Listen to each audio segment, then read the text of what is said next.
Halo, selamat siang Bu Aulia dan teman-teman. Di kesempatan kali ini saya akan membahas tentang kekerasan anak sebagai upaya pendisiplinan di Indonesia untuk tugas mata kuliah Design for Social Innovation. Sebagai pembuka, kita langsung masuk ke studi kasus. Kasus yang dikiri adalah kasus balita yang dianiaya oleh keluarganya sendiri. Balita ini sering dipukul karena tidak taat. Pernah suatu ketika ia ngompol di kasur dan langsung dipukul dan disuruh mencuci sendiri spray dan pakaiannya. Padahal pada saat itu usianya masih 3,5 tahun. Puncaknya, ia mati di tangan ayahnya sendiri karena disiksa. Nah, sebenarnya masih banyak sekali kasus-kasus seperti ini di Indonesia. Dan bukan hanya di daerah perkotaan saja, namun di daerah terpencil pun seperti contoh yang di kanan, di Wonogiri, itu bisa ditemukan kekerasan yang mengatasnamakan kedisiplinan. Nah, berikut adalah data kekerasan yang terjadi dalam kurun waktu 2011 sampai 2017. Menurut data dari Global Report tahun 2017, sebanyak 73,7% anak di Indonesia berumur 1-14 tahun mengalami pendisiplinan dengan kekerasan. Dan bisa dilihat dari survei KPPI, nyatanya banyak sekali ya anak-anak yang mengalami kekerasan. Itu pun yang baru dilaporkan. Masih banyak yang belum terhitung karena tidak berani melaporkan karena takut gitu. Nah, menurut Undang-Undang Dasar tahun 2014, kekerasan pada anak adalah segala bentuk perbuatan yang melawan hukum yang mengakibatkan anak menderita baik secara fisik maupun psikis.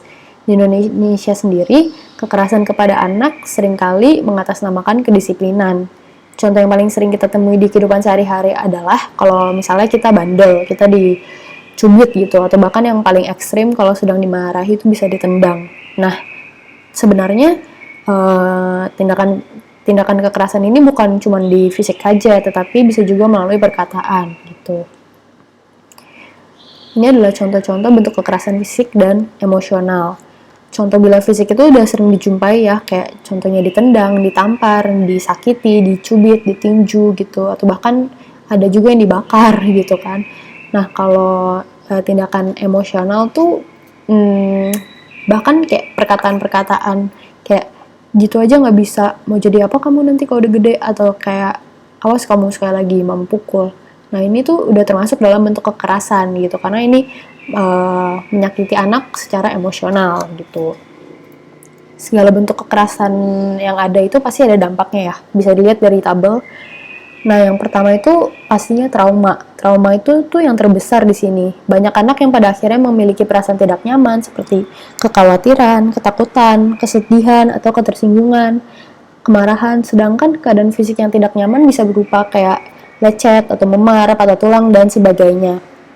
Anak-anak yang mengalami tindak kekerasan sejak dini di rumah itu juga biasanya akan bersikap murung, ketakutan, tidak bersemangat.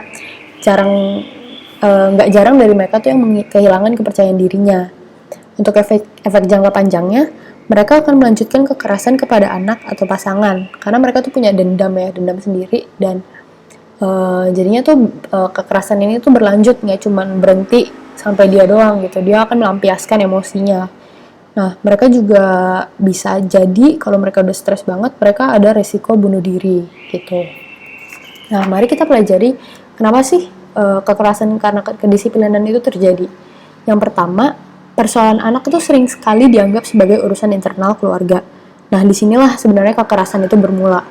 Maksudnya, udah biasa aja gitu, kita ngerti dan bahkan menyetujui kalau anak itu ya anak, dudukannya harus taat sama orang tua. Dan orang tua tuh bisa bebas mendidik anak-anaknya karena mereka masih bergantung kehidupannya sama orang tua. Jadi di Indonesia itu tabu ya rasanya kalau kita ikut campur urusan keluarga orang lain. Di sini, konsep mengenai keluarga itu salah.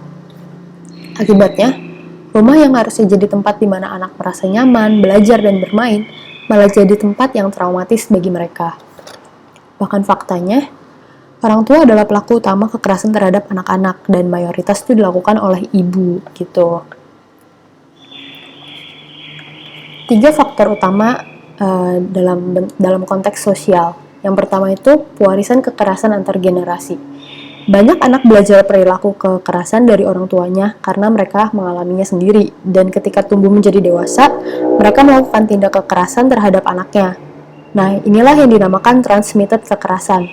Anggapan kalau keras itu tidak apa-apa asal mendidik ini udah menjamur di tiap generasi.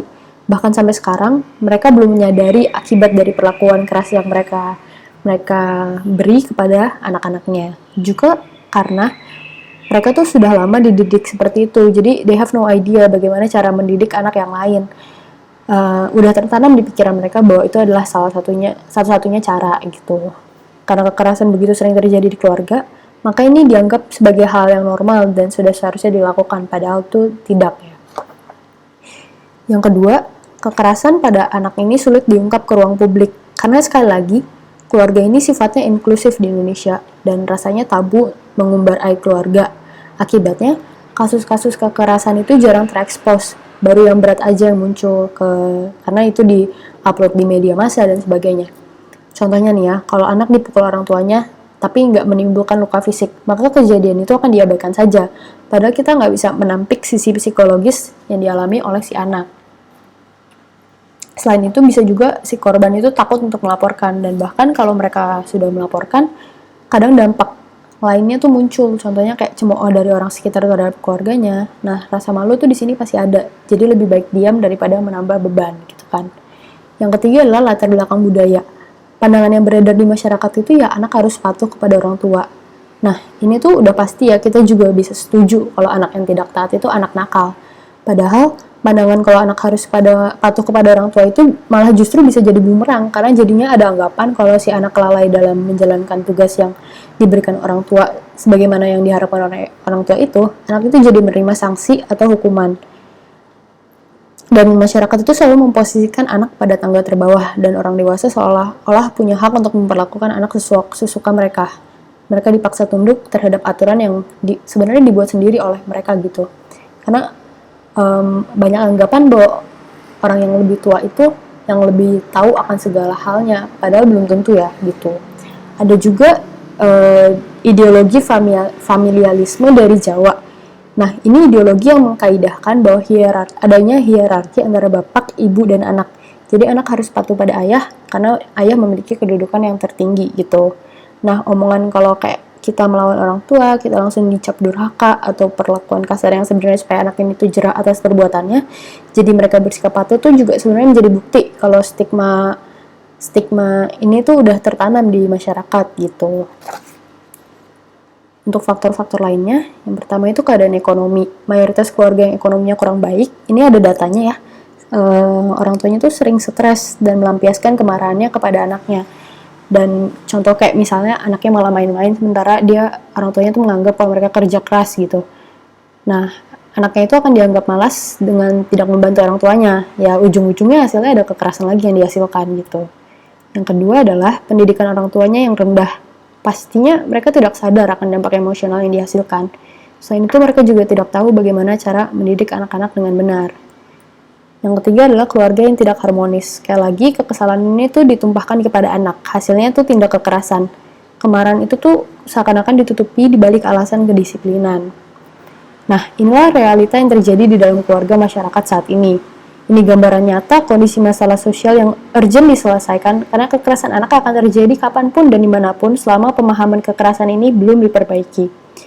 Jangan lupa, anak itu adalah penerus bangsa. Supaya kita sebagai bangsa bisa terus maju, kekerasan itu harus dihentikan secepatnya. Saya Angel, terima kasih.